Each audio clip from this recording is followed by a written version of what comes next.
ಈ ರೀತಿ ಸಚಿವ ಸ್ಥಾನದಿಂದ ಕೆಎನ್ ರಾಜಣ್ಣ ಅವರನ್ನೇನು ಹೈಕಮಾಂಡ್ ವಜಾ ಮಾಡಿದೆ. ಆದರೆ ಪಕ್ಷದಲ್ಲೇ ಇದರ ಹಿಂದೆ ಷಡ್ಯಂತ್ರದ ಮಾತುಗಳು ಕೇಳಿ ಬರ್ತಾ ಇದೆ. ಸತೀಶ್ ಜಾರಕಿಹೊಳಿ ಅವರಂತೂ ದ್ವೇಷದ ಮಾತುಗಳನ್ನಾಡಿದ್ದಾರೆ. ಏನಿದು ದ್ವೇಷದ ಕತೆ? ರಿಪೋರ್ಟ್ ನೋಡಿ.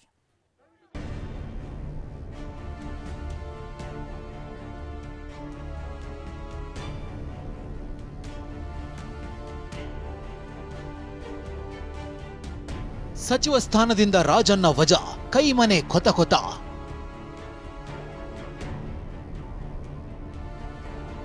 ಕೆಎನ್ ರಾಜಣ್ಣರ ವಜಾ ಹಿಂದೆ ಷಡ್ಯಂತ್ರ, ಪಿತೂರಿ ಇದೆಯಾ? ಷಡ್ಯಂತ್ರ ಇರ್ತಕ್ಕಂಥದ್ದೇ ಸಹಜವೇ.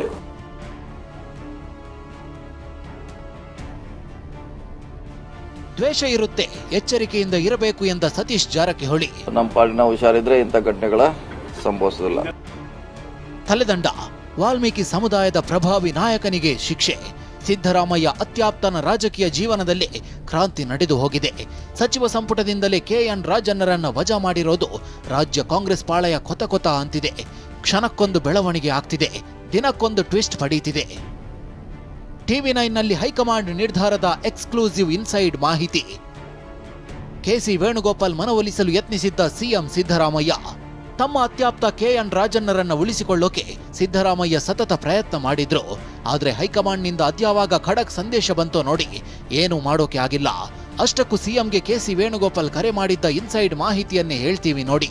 ಕೆಎನ್ ರಾಜಣ್ಣರನ್ನ ವಜಾ ಮಾಡೋಕೆ ಹೈಕಮಾಂಡ್ ಖಡಕ್ ಆದೇಶ ಕೊಟ್ಟಿತ್ತು. ನಿನ್ನೆ ಸಿಎಂ ಸಿದ್ದರಾಮಯ್ಯಗೆ ಕೆಸಿ ವೇಣುಗೋಪಾಲ್ ಕರೆ ಮಾಡಿದ್ರು.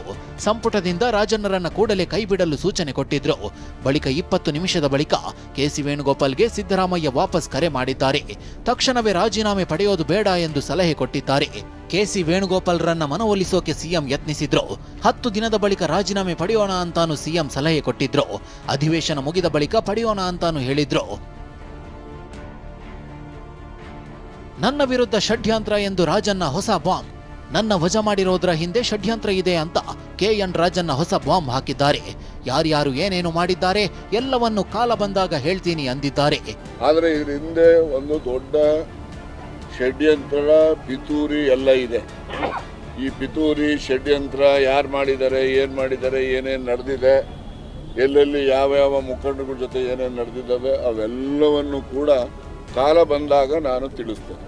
ರಾಹುಲ್ ಗಾಂಧಿ ಅವರಿಗೆ, ನಮ್ಮ ಅಧ್ಯಕ್ಷರಿಗೆ ಮತ್ತು ವೇಣುಗೋಪಾಲ್ ಅವರಿಗೆ ನಾನು ಏನೆಲ್ಲ ಅವರಲ್ಲಿ ಒಂದು ತಪ್ಪು ಗ್ರಹಿಕೆ ಆಗಿದೆ ಅಂತಕ್ಕಂಥ ನನಗೆ ಮಾಹಿತಿ ಇದೆ.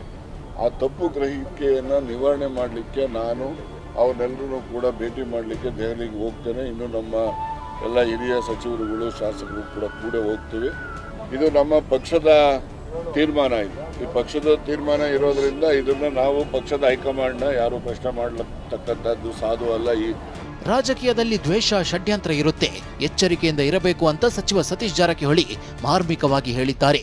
ಷಡ್ಯಂತ್ರ ಇರೋದು ಸಹಜ, ರಾಜಣ್ಣ ಸುಮ್ಮನೆ ಕೂರೋ ವ್ಯಕ್ತಿ ಅಲ್ಲ ಅಂತ ಎಂಎಲ್ಸಿ ಬಿಕೆ ಹರಿಪ್ರಸಾದ್ ಹೊಸ ಸುಳಿವು ಬಿಟ್ಟು ಕೊಟ್ಟಿದ್ದಾರೆ. ಸೆಟಲ್ಮೆಂಟ್ಗಳು ಅಂತ ಅದೆಲ್ಲ ಹೇಳಲಿಕ್ಕಾಗಲ್ಲ. ಅದೇ ಹುಷಾರಾಗಿರ್ಬೇಕಂತ ಹೇಳಿದ್ರಲ್ಲ. ರಾಜಕೀಯದಲ್ಲಿ ಇದ್ದೇ ಇರೋದು ಅದೇನೋ ನಾ ಹೆಚ್ಚು ನೀ ಹೆಚ್ಚು ಅನ್ನೋದು. ಸೊ ನಮ್ಮ ಪಾಲಿನ ಹುಷಾರಿದ್ರೆ ಇಂಥ ಘಟನೆಗಳ ಸಂಭವಿಸೋದಿಲ್ಲ. ನೋಡಿ, ರಾಜಕಾರಣದಲ್ಲಿ ಷಡ್ಯಂತ್ರ ಇರ್ತಕ್ಕಂಥದ್ದೇ ಸಹಜವೇ. ಅದನ್ನೆಲ್ಲ ಮೀರಿ ನಾವು ರಾಜಕಾರಣದಲ್ಲಿ ಇರ್ತೀವಿ. ಅದರಲ್ಲೂ ಸಹ ದುರ್ಬಲ ವರ್ಗದವರು, ಅದು ಪರಿಶಿಷ್ಟ ಜಾತಿ, ಪರಿಶಿಷ್ಟ ಪಂಗಡ, ಹಿಂದುಳಿದವರು, ಅಲ್ಪಸಂಖ್ಯಾತರು ರಾಜಕಾರಣದಲ್ಲಿ ಇರಬೇಕಾದ್ರೆ ಈ ಷಡ್ಯಂತ್ರಗಳನ್ನ ನಾವು ಎದುರಿಸ್ತಾನೆ ಇರಬೇಕಾಗುತ್ತೆ. ಇದು ರಾಜಣ್ಣವ್ರಿಗೂ ಸಹ ಒಂದು ಪಾಠ ಅಂತ ನನಗನ್ಸುತ್ತೆ. ಅವರು ಸಹ ಸುಮ್ಮನೆ ಕೂತ್ಕೊಳ್ತಕ್ಕಂಥ ಜಾಯಮಾನ ಅವ್ರದ್ದಲ್ಲ. ನಾನು ಯುವ ಕಾಂಗ್ರೆಸ್ ಕಾಲದಿಂದ ನೋಡ್ತಾ ಇದ್ದೀನಿ ಅವರ ಸುಮಾರು 50 ವರ್ಷದಿಂದ. ಸ್ವಲ್ಪ ನಿಷ್ಠುರವಾದಿ, ಮಾತಾಡೋದ್ರಲ್ಲಿ ಭಾಳ ನೇರವಾಗಿ ಮಾತಾಡ್ತಕ್ಕಂಥ ಜನ. ಮುಂದೆ ನಾವೆಲ್ಲರೂ ಸಹ ಅವ್ರಲ್ಲಿ ಮಾತಾಡಿ ಇದಕ್ಕೊಂದು ಪರಿಹಾರ ಹುಡುಕಕ್ಕೆ ಪ್ರಯತ್ನ ಮಾಡ್ತೇವೆ. ಲೋಕಸಭೆ ಚುನಾವಣೆಯಲ್ಲಿ ನಮ್ಮ ಸರ್ಕಾರ ಇದ್ದಿದ್ದು ನಿಜ. ರಾಜಣ್ಣ ಒಂದರ್ಥದಲ್ಲಿ ನಿಜವನ್ನೇ ಹೇಳಿದ್ದಾರೆ. ಆದರೆ ನಮ್ಮ ಸರ್ಕಾರದ ಅಧೀನದಲ್ಲಿ ಬರೋದಿಲ್ಲ ಅಂತ ಸಚಿವ ಎಂಸಿ ಸುಧಾಕರ್ ಸ್ಪಷ್ಟನೆ ಕೊಟ್ಟರು. ರಾಜಣ್ಣ ಅವರ ಹೇಳಿಕೆಯನ್ನು ನಾನು ನೋಡಿದ್ದೀನಿ. ಈಗ ರಾಜಣ್ಣ ಅವರ ಹೇಳಿಕೆಯಲ್ಲಿ ಕೂಡ ಒಂದು ಅರ್ಥದಲ್ಲಿ ಅವ್ರು ಹೇಳೋದು ಸರ್ಕಾರ ನಮ್ಮದೇ ಇತ್ತು ಅಂತ. ಆದರೆ ನಿಮಗೆ ಗೊತ್ತಿದೆ, ಚುನಾವಣೆ ಆಯೋಗ ಮತದಾರರ ಪಟ್ಟಿ ಮತ್ತೊಂದು ತಯಾರು ಮಾಡ್ತಕ್ಕಂಥದ್ದು ರಾಜ್ಯ ಸರ್ಕಾರದ ಯಾವುದೇ ರೀತಿ ಹಸ್ತಕ್ಷೇಪ ಮಾಡೋಂಥದ್ದಕ್ಕೆ ಅವಕಾಶ ಇಲ್ಲ. It is a independent body. ನಿಮಗೆ ಸೆಂಟ್ರಲ್ ಎಲೆಕ್ಷನ್ ಕಮಿಷನ್ನ ಇಲ್ಲಿ ಚೀಫ್ ಎಲೆಕ್ಷನ್ ಆಫೀಸರ್, ಒಬ್ಬರು ಎಕ್ಸಿಕ್ಯೂಟಿವ್ ಆಫೀಸರ್ ಇರ್ತಾರೆ ಇಲ್ಲಿ ರಾಜ್ಯದಲ್ಲಿ. ಈ ರೀತಿಯಾಗಿ ಕೆಲ ಸಚಿವರು ಹೇಳಿಕೆ ಕೊಟ್ಟರೆ ಹೈಕಮಾಂಡ್ ನಿರ್ಧಾರವೇ ಫೈನಲ್ ಅಂತ ಮತ್ತೊಂದಿಷ್ಟು ಸಚಿವರು ಹೇಳಿದ್ದಾರೆ. ಕಾರಣ ಅಷ್ಟು ವಿವರವಾಗಿ ನನಗೆ ಗೊತ್ತಿಲ್ಲ, ಆದರೆ ಹೈಕಮಾಂಡು ಡಿಸಿಷನ್ ತೊಗೊಂಡಿದೆ. ನಮ್ಮಲ್ಲಿ ನಮ್ಮ ಪಕ್ಷದಲ್ಲಿ ಹೈಕಮಾಂಡು ಡಿಸಿಷನನ್ನು ನಾವೆಲ್ಲ ಗೌರವಿಸ್ತೇವೆ. ಆದರೆ ಏನಕ್ಕೆ ಅಂಥೇಳಿ ಇನ್ನೂ ಕೂಡ ಸ್ಪಷ್ಟವಾಗಿ ನಮ್ಮವರೆಗೆ ಗೊತ್ತಿಲ್ಲ. ಅದು ಅಧ್ಯಕ್ಷರಿಗೆ ಗೊತ್ತಿರ್ಬೋದು, ಮುಖ್ಯಮಂತ್ರಿಗಳಿಗೆ ಗೊತ್ತಿರ್ಬೋದು.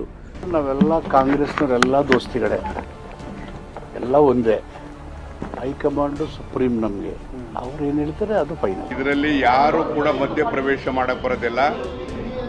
ಅದು ರಾಜಣ್ಣ ಅವರಿಗೆ ಮತ್ತು ಹೈಕಮಾಂಡ್ಗೆ ಬಿಟ್ಟಿರ್ತಕ್ಕಂಥ ವಿಚಾರ ಆಗಿದೆ. ಇದರಲ್ಲಿ ಯಾರು ಕೂಡ ಮಧ್ಯದಲ್ಲೇ ಪ್ರವೇಶ ಮಾಡಕ್ಕೆ ಬರೋದಿಲ್ಲ. ಆದ್ರೆ ಗುಬ್ಬಿ ಶಾಸಕ ಶ್ರೀನಿವಾಸ್ ಇದೊಂದು ಎಚ್ಚರಿಕೆ ಪಾಠ ಅನ್ನೋ ರೀತಿಯಲ್ಲಿ ಹೇಳಿಕೆ ಕೊಟ್ಟರು. ನಾವೆಲ್ಲ ಒಂದು ಪಕ್ಷದ ಚೌಕಟ್ಟಲ್ಲಿ ಕೆಲಸ ಮಾಡಬೇಕಾಗುತ್ತೆ. ನಮ್ಮ ಪಕ್ಷಕ್ಕೆ ಡ್ಯಾಮೇಜ್ ಆಗೋ ಸ್ಟೇಟ್ಮೆಂಟ್ಗಳನ್ನ ನಾವು ಕೊಡಬಾರ್ದು. ಫಸ್ಟು ಪಕ್ಷ ಮುಖ್ಯ.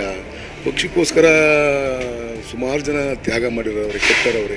ಅದ್ರ ಮಧ್ಯದಾಗ ನಾವು ಪಕ್ಷಕ್ಕೆ ಡ್ಯಾಮೇಜ್ ಆಗ್ತಕ್ಕಂಥ ಕೆಲಸಗಳನ್ನ ನಾವು ಯಾರು ಮಾಡಬಾರ್ದು. ನಾವೆಲ್ಲ ಪಕ್ಷ ಹೆಂಗೆ ಹೇಳ್ತು ಹಂಗೆ ಹೋಗ್ಬೇಕಷ್ಟೇ. ಈ ಡಿಸಿಷನ್ ತಗೊಂಡ್ರೆಲ್ಲ ಹೈಕಮಾಂಡ್ನವರು, ಅವ್ರದ್ದು ಏನು ಡಿಸಿಷನ್ ತಗೊಂತಾರೋ ಅದಕ್ಕೆಲ್ಲ ನಾವು ಭದ್ರಾಗಿರ್ಬೇಕಷ್ಟೇ. ಸಚಿವ ಸ್ಥಾನದಿಂದ KN ರಾಜಣ್ಣರನ್ನ ಹೈಕಮಾಂಡ್ ವಜಾ ಏನೋ ಮಾಡಿದೆ. ಆದರೆ ಪಕ್ಷದಲ್ಲೇ ಇದರ ಹಿಂದೆ ಷಡ್ಯಂತ್ರದ ಮಾತುಗಳು ಕೇಳಿ ಬರ್ತಿದೆ. ಅಧಿವೇಶನ ಮುಗಿದ ಬಳಿಕ ಹೈಕಮಾಂಡ್ ಭೇಟಿಗೂ ರಾಜಣ್ಣ ನಿರ್ಧಾರ ಮಾಡಿದ್ದಾರೆ. ಮುಂದೆ ಅದ್ಯಾವ ಹೆಜ್ಜೆ ಇಡ್ತಾರೆ ಅನ್ನೋದು ಕಾದು ನೋಡಬೇಕಿದೆ. Bureau report, TV9.